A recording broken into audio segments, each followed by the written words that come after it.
ನಾರಾಯಣಂ ಗುಣೈ ಸರ್ವೈರುದೀರ್ಣಂ ದೋಷವರ್ಜಿತಂ ಜ್ಞೇಯಂ ಗಮ್ಯಂ ಗುರುಂ ಚಾಪಿ ನತ್ವಾ ಪ್ರಾರ್ಥ ಉಚ್ಯತೆ. ಓಂ ಓಂ ಅಥಾತೋರ್ಮ ಜಿಜ್ಞಾಸ ಓಂ. ಎಲ್ಲಿ ಬಂದಿತ್ತೀಗ? ಅಂಗೇಶು ಯಥಾ ಓಂ ಶಿಷ್ಟೇಶ್ಚ ಓಂ. ಆದರೆ ಯಾವ್ಯಾವ ದೇವತೆಗಳು ಯಾವ್ಯಾವ ಅಂಗದಲ್ಲಿದ್ದಾರೆ ಅಂತ ಹೇಳ್ತಾರೋ ಅಂಗದಲ್ಲಿ ಉಪಾಸನೆ ಮಾಡಬೇಕೆ ಹೊರತು ದೇವರನ್ನು ಅಂಗಿ ಪ್ರಧಾನ ಅಂದರೆ ದೇವರೇನೆ. ಚೀಫ್ ಮಿನಿಸ್ಟರ್ ಪ್ರಧಾನ, ಪ್ರೈಮ್ ಮಿನಿಸ್ಟರ್ ಪ್ರಧಾನ, ಉಳಿದವರೆಲ್ಲ ಯಾರವರೆಲ್ಲ ಒಂದೊಂದು ಡಿಪಾರ್ಟ್ಮೆಂಟ್ ಸೇರಿದವರು, ಅದು ಅಂಗಕ್ಕೆ ಸೇರಿದವರು. ಇವರೆಲ್ಲ ಅಂಗಿ ಅಲ್ಲ ಅವರು. ಅದಕ್ಕೋಸ್ಕರ ಉಳಿದ ದೇವತೆಗಳ ಆರಾಧನೆ ಏನಿದ್ರೂ ಕೂಡ ಪರಿವಾರತಯ ಮಾಡಬೇಕೆ ಹೊರತು ಮುಖ್ಯ ಮಾಡಿಕೊಡೋದು. ಸಮಾಹಾರ ಅಂಗೈ ಪರಾದ್ಯೇಹಿ ದೇವಾ ವಿಸೃಷ್ಟಾ ತತ್ತದ್ಗುಣಾನ್ ಪರಮೇ ಸಂಹರೇತ ತಾಂಶ್ಚಾಪಿ ತತ್ರೈವ ವಿಚಿಂತ್ಯ ದೇವಾನ್ ಸ್ಥಾನಂ ಮುಮುಕ್ಷು ಪರಮಂ ವ್ರಜೇತ. ಕಾಷಾಯಣ ಶ್ರುತೌ ಸಮಾಹಾರ ವಚನಾಚ್ಛ. ಏನು ಗುಣ ಸಮಾಹಾರ ಮಾಡೋದು ಅಂದ್ರೆ ಏನೀಗ? ಸೂರ್ಯ ನೋಡ್ತಾರೆ, ಬೆಳಕು ಬಂತು, ಓಹೋ ದೇವರೇನು ಮಾಡಿದ್ದಾನೀಗ, ಪವರ್ ಮಿನಿಸ್ಟರ್ ಅಂತೀವಲ್ಲ ಹಾಗೆ. ಆ ವಿಷಯ ಬಂದಾಗ ಸೂರ್ಯ ಚಿಂತನೆ ಮಾಡೋದು. ಆ ಕತ್ಲೆ ವಿಷಯ ಬಂತು, ತಮೋದೇವಿ ದುರ್ಗಾದೇವಿ ಇವ್ರ ಕೆಲಸ ಇಲ್ಲ ಅಲ್ಲಿ. ದೇವರು ಬಂದಾಗ ಎಲ್ಲರೂ ಸೇರಿಸ್ಬಿಡ್ಬೇಕು. ಅದಕ್ಕೆ ಅವರವರು ಯಾವ ಡಿಪಾರ್ಟ್ಮೆಂಟ್ ವಹಿಸಿರ್ತಾರೋ ಅದ್ರ ಬಗ್ಗೆ ಪೂರ್ಣ ನ್ಯಾಯ ಸಲ್ಲಿಸಿ ತಿಳುವಳಿಕೆ ಹೊಂದಿರಬೇಕು. ಅವರು ಕಾಣೋರು ಕೂಡ ಸಂಬಂಧಪಟ್ಟ ವಿಚಾರಕ್ಕೆ ಹೋಗಬೇಕು. ಕೊನೆಗೆಲ್ಲ ಮಾಡಿದೆ ಲಾಸ್ಟ್ ಮೊಮೆಂಟ್ ಸಂಬಂಧಪಟ್ಟಿಲ್ಲ ಅಂದರೆ ಮುಗಿದು ಕ್ಯಾನ್ಸಲ್ ಎಲ್ಲ. ಹಾಗಾಗಬಾರ್ದು. ಅದಕ್ಕೆ ಎಲ್ಲರನ್ನೂ ಪರಮ ಸಂಹಾರ ಮಾಡೋದು ಅಂದ್ರೇನು? ಉಪಸಂಹಾರ ಮಾಡೋದು. ಉಳಿದವ್ರಲ್ಲಿ ಅವರ ಗುಣಗಳನ್ನು ಮಾತ್ರ ಮಾಡಬೇಕು. ಅವ್ರು ಪ್ರಧಾನವಾಗಿ ಹಾಗೆ ಉಪಾಸನೆ ಕೂಡ ಮಾಡ್ತಾರೆ, ಹಾಗಿರಬೇಕು.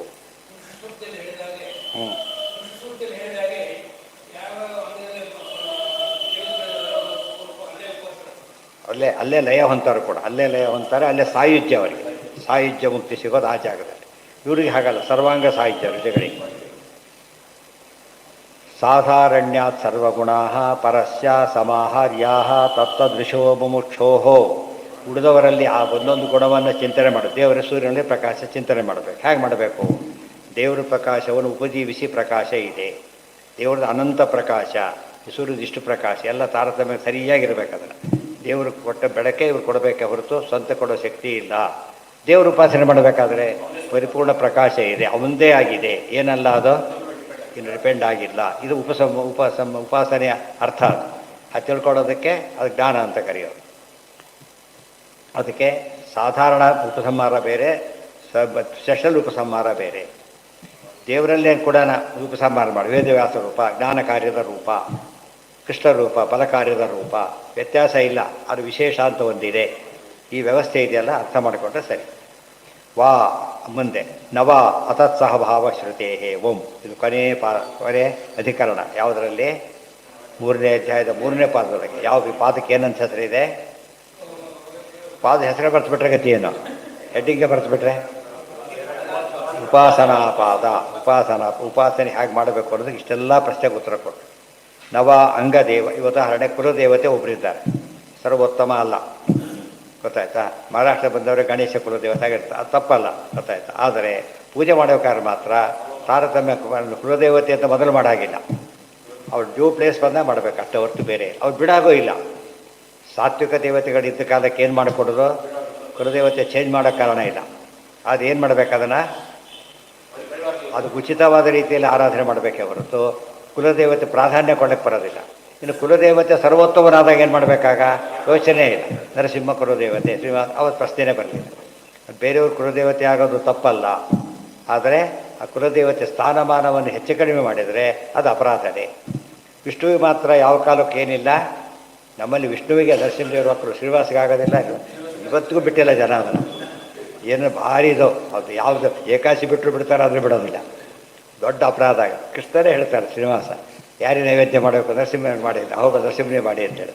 ಇದನ್ನು ಹೇಳಿ ಕೂಡ ಫಾಲೋ ಮಾಡಲ್ಲ ಯಾರು ಕೂಡ. ಆ ಭ್ರಮೆ ತುಂಬ ಜನ ಕೂತಿದೆ. ತುಂಬ ಜನಕ್ಕೆ ಅಂದರೆ ತುಂಬ ಜನಕ್ಕೆ ಈ ಹರಿಸರ್ವೋತ್ತಮ ಅಂತ ಹೇಳಿ ಬಿಡಲಿ, ಇದನ್ನು ಮಾತ್ರ ಹೇಳಲೇಬೇಕು ಅವ್ರಿಗೆ. ಯಾಕೆ ಅದು ಹೇಳಿದ್ರೆ ಬೇರೆಯವ್ರು ಕೇಳಿ ತಿಳ್ಕೊಬೇಡ ಅಂತ. ಇದು ಹಾಗಲ್ಲ, ಹೋಗಲೇಬಾರ್ದು ಅಷ್ಟು. ಕೆಲವು ಸರ್ತಿ ಅವ್ರಿಗೆ ಹಾಗಾಗಿಬಿಡಿ ಕೆಟ್ಟದಾಗಿಬಿಡುತ್ತೆ. ಕೆಟ್ಟದಾಗಿದ್ದು ಅದಕ್ಕಲ್ಲ, ತಪ್ಪು ತಿಳುವಳಿಕೆ ಪನಿಷ್ಮೆಂಟ್ ಕೊಟ್ಟಿದ್ದು. ಇವರೇತರು ಹೋಗಿದ್ದಕ್ಕೆ ಆಯಿತು ಅಂತ ತಿಳ್ಕೊಬಿಡ್ತಾರೆ, ತಪ್ಪದು. ನವ ಅಂಗದೇವತೋಪಸಂಹಾರ ಕಾರ್ಯ ಉಪಸಂಹಾರಸ್ಯ ಸಹ ಅಶ್ರವಣ. ಓಂ ದರ್ಶನಾಚ್ಛ ಓಂ. ಇನ್ನೊಂದು ಸ್ವಾರಸ್ಯ ಇದೆ. ಉಳಿದ ದೇವತೆಗಳನ್ನು ಪ್ರಧಾನವಾದ ಉಪಸಂಹಾರ ಮಾಡೋ ಪ್ರಸಂಗ ಬರಲೇಬಾರದು.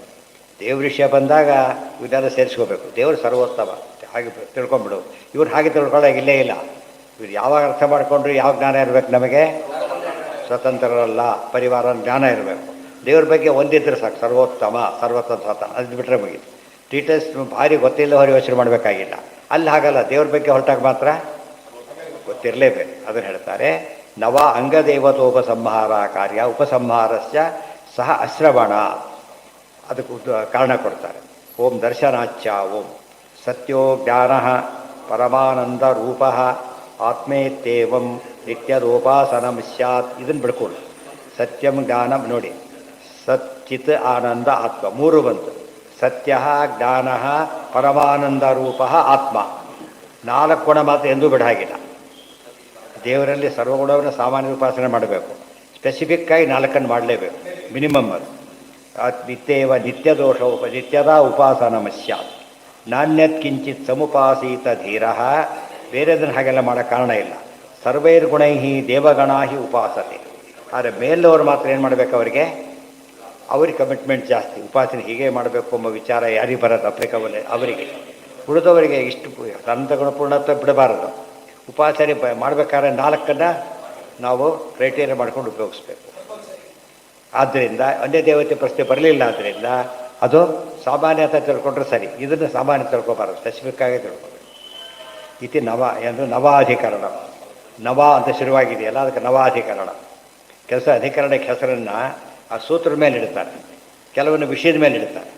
ವಿಷಯ ನೋಡ್ಕೊಂಡಿಡೋದು ಒಂದು ಪದ್ಧತಿ. ಈ ಉಪನಿಷತ್ ಹೆಸರು ಕೂಡ ಹಾಗೇನೆ. ಈಶಾವಾಸ್ಯಮಿತಂ ಸರ್ವ ಈಶಾವಾಸ್ಯ ಉಪನಿಷತ್ತು ಪದ ಇಟ್ಕೊಳ್ಳೋದು. ಆಮೇಲೆ ತಲವಕಾರ ಬೇರೆ ಹೇಳಿಬಿಟ್ರೆ ಅದರ ಕೇರೋಪನಿಷತ್ತು ಅಂತಲೂ ಇದೆ, ತಲವಕಾರ ಅಂತಲೂ ಇದೆ. ಎರಡೂ ಆಗ್ಬೋದು. ಕೆಲವು ವಿಷಯದ ಮೇಲೆ ಹೇಳಿಬಿಡ್ತಾರೆ. ಯಜ್ಞೋಪನಿಷತ್ ಪ್ರತಿಪಾದ್ಯ ದೇವತೆ ಹೀಗೆಲ್ಲ ಕರಿಬೋದು. ಆದರೆ ಅಧಿಕರಣ ಎಂಬುದು ಮೊದಲಿನಿಂದ ಬಂದಿಲ್ಲ, ನೆನಪಿಟ್ಕೊಂಡಿರ್ಬೇಕು. ಅಧಿಕರಣ ಎಂಬ ವಿಭಾಗ ಆಚಾರ ತೋರಿಸ್ಕೊಟ್ಟ ವಿಭಾಗ, ಆಚಾರದ ಕಾಂಟ್ರಿಬ್ಯೂಷನ್, ಗೊತ್ತಾಯ್ತಾ? ಆದ್ದರಿಂದನೇ ಉಳಿದವ್ರು ಏನು ಮಾಡಿಬಿಟ್ರು, ಬೇರೆ ಮತ್ತಲ್ಲಿ ಮಾಡಬೇಕಾದ್ರೆ ಅಧಿಕರಣ ವ್ಯತ್ಯಾಸ ಆಯಿತು. ಸೂತ್ರವನ್ನು ವ್ಯತ್ಯಾಸ ಮಾಡಿಕೊಂಡ್ರು. ಯಾತಕ್ಕೆ? ಆ ಸೂತ್ರ ಸೇರಿಸಿದ್ದಕ್ಕೆ ಅಧಿಕರಣ ಚೇಂಜ್ ಆಗಿದೆ. ಹೀಗಾಯ್ತು. ಆ ಸೂತ್ರಗಳು 540 ಅಧಿಕರಣ ವ್ಯವಸ್ಥೆ ಬಂದ ಆಮೇಲೆ. ಅದಕ್ಕೆ ಹಿಂದಿನ ಯಾವ ಗ್ರಂಥಗಳಲ್ಲೂ ಕೂಡ ಅಧಿಕರಣದ ಹೆಸರು ಸಿಗೋದಿಲ್ಲ. ಒಂದೇ ಅಧಿಕರಣ ಅಂತ ಪ್ರಥಮ ಅಧಿಕರಣ ದ್ವಿತೀಯ ಅಧಿಕರಣ ಹಾಗೆ ಹೇಳ್ತಾರೆ ಹೊರತು ಹೆಸರು ಹೇಳೋದಿಲ್ಲ. ಆಮೇಲೆ ಹೆಸರು ಬಂತು. ಹೆಸರು ಯಾತಕ್ಕೆ ಬಂತು ಅಂದರೆ ವಿಷಯ ನೋಡ್ಕೊಂಡ್ಬಿಟ್ಟು ಅರ್ಥ ಮಾಡ್ಕೊಳ್ಳೋಕೆ ಬಂತು. ತಪ್ಪು ಅಂತ ಅಲ್ಲದು, ಅದರಲ್ಲೇ ಇದ್ದಿದ್ದಲ್ಲ. ಶ್ರುತಿಗಳು ಅನಾದಿ ನಿತ್ಯ ಮಹಾಭಾರತ ಅಲ್ಲ ಅಂದರೆ ಅಪ್ರಮಾಣ ಅಂತ ಅರ್ಥ ಅಲ್ಲ. ಅದಕ್ಕೆ ಆ ವ್ಯವಸ್ಥೆ ಬೇರೆ ಅಂತ ಅರ್ಥ. ಆ ರೀತಿ ಗೀತೆಗೂ ಹಾಗೆ ಭಾರಿ ಹಿಂದಿನ ಪತಿಗಳಲ್ಲಿ ಸಿಗೋದಿಲ್ಲ. ತಾಡ್ವಾಲೆಗಳೆಲ್ಲ ಹೆಚ್ಚಾಗಿ ಅಜ್ಜರ ವಿಷಾದ ಯೋಗ ಹೆಸರು ಸಿಗೋದಿಲ್ಲ. ಬರೀ ಪ್ರಥಮೋಧ್ಯಾಯ ಅಷ್ಟೇ ಸಿಗೋದು. ಆಮೇಲೆ ಹೆಸರು ಬಂತು.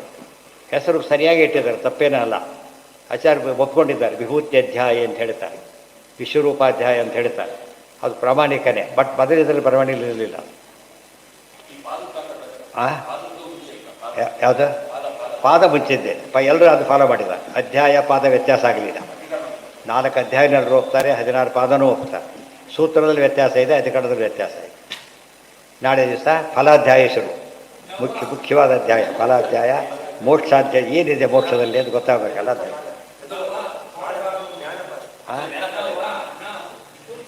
ಏನೇ ನವ ಅಂತ ಬಂತ, ಅದಕ್ಕೆ ನವಾಧಿಕರಣ. ಹಾಗಂದರೆ ನವ ಈ ರೀತಿ ಮಾಡಿ ಪರಿವಾರ ಜೊತೆ ಪೂಜೆ ಮಾಡಿ ಪ್ರಧಾನ ಪೂಜೆ ಮಾಡಬೇಕಾ ಬೇಕಿಲ್ಲ. ಒಂದೇ ದೇವತೆ ಆರಾಧನೆ ಮಾಡೋ ನೆಸಿ ವಿಷ್ಣು ಆರಾಧನೆ ಬಿಡ ಹಾಗಿಲ್ಲ. ಅವರವರು ಸ್ವಲ್ಪಟ್ಟನ್ನು ಮಾಡ್ಕೊಂಡು ಹೋಗಲಿ. ಅದು ಎಲ್ಲರಿಗೂ ವಿಹಿತ ಅಲ್ಲ. ಸಾಮಾನ್ಯ ಆಕಾರ ಕೆಲವು ಪದ್ಧತಿ ಇಲ್ಲ, ನಮ್ಮ ಮಾನವಷ್ಟು ಪದ್ಧತಿ ಇಲ್ಲ ಅಂತ. ಲಕ್ಷ್ಮೀ ಪೂಜೆ ಮಾಡೋ ಪದ್ಧತಿ ಇಲ್ಲ ಅಲ್ಲ, ಆ ವ್ರತ ಮಾಡೋ ಪದ್ಧತಿ ಇಲ್ಲ ಅಷ್ಟೇ, ಗೊತ್ತಾಯ್ತಾ? ಗಣೇಶನ ಪದ್ಧತಿ ಇಲ್ಲ. ಕೆಲವರು ಅನಂತ ವ್ರತ ಯಾವಾಗಲೂ ಪ್ರತಿ ವರ್ಷ ಮಾಡೋರು ಇದ್ದಾರೆ, 14 ವರ್ಷ ಮಾಡೋ ವೃದ್ಧಾಪ್ಯ ಮಾಡೋರು ಇದ್ದಾರೆ. ಅವರವ್ರ ಪದ್ಧತಿ ಅದು ದೋಷ ಅಲ್ಲ. ಆದರೆ ಪೂಜೆನೇ ಮಾಡಬಾರ್ದು, ಅವೆಲ್ಲ ದೋಷಕ್ಕೆ ಕಾರಣ, ಅದಿರಬಾರ್ದು. ಇದು ಹಾಗಲ್ಲ, ವಿಷ್ಣು ಪೂಜೆ ಮಾತ್ರ ಮಾಡಲೇಬೇಕು. ಪ್ರತಿ ದೇವ್ರ ಪೂಜೆನೇ ಇಲ್ಲ, ಅನಂತರ ದಿವಸ ಮಾತ್ರ ಪೂಜೆ. ಪ್ರತಿ ಸಲ ವಿಷ್ಣು ಪೂಜೆ ಇಲ್ಲ, ಆ ಒಂದು ಬ್ರಹ್ಮರಾಷ್ಟ್ರ ಪೂಜೆ ಒಂದೇ ಮಾಡೋದು ತಪ್ಪದು. ಪ್ರತಿ ದಿವಸ ಪೂಜೆ ಮಾಡಿ ಇದು ಮಾಡದೆ ಹೋದ್ರದ್ದು ದೋಷ ಇಲ್ಲ. ಯಾತಕ್ಕೆ? ಬಿಟ್ಟೇ ಇಲ್ಲ ತಾನೆ. ಬಿಟ್ಟೇ ಇಲ್ಲ ಅಂದಮೇಲೆ ದೊಡ್ಡದಾಗೋದೇ ಇಲ್ಲ. ಯಾವುದಕ್ಕೆ? ಹೌದು ಹೌದು, ಅದಕ್ಕೆ ಒಂದು ಇನ್ನೊಂದು ಪದ್ಧತಿ, ಪೂರ್ವಪಕ್ಷ ಸೂತ್ರ, ಸಿದ್ಧಾಂತ ಸೂತ್ರ ಅಂತ ವಿಭಾಗ ಮಾಡ್ತಾರೆ ಬೇರೆಯವರು. ನಮ್ಮಲ್ಲಿ ಇಲ್ಲ. ಎಲ್ಲ ಸೂತ್ರಗಳು ಏನವೋ ಸಿದ್ಧಾಂತ ಸೂತ್ರಗಳೇ ಹೊರತು ಬೇರೆ ಅಲ್ಲ. ಎಷ್ಟೋ ಸತ್ಯ ಸೂತ್ರಗಳು ಎಷ್ಟೆಷ್ಟೋ ಸೂತ್ರ ಪೂರ್ವಪಟ್ಟ ಸೂತ್ರ ಆಗಿಬಿಟ್ಟು ತಪ್ಪದು.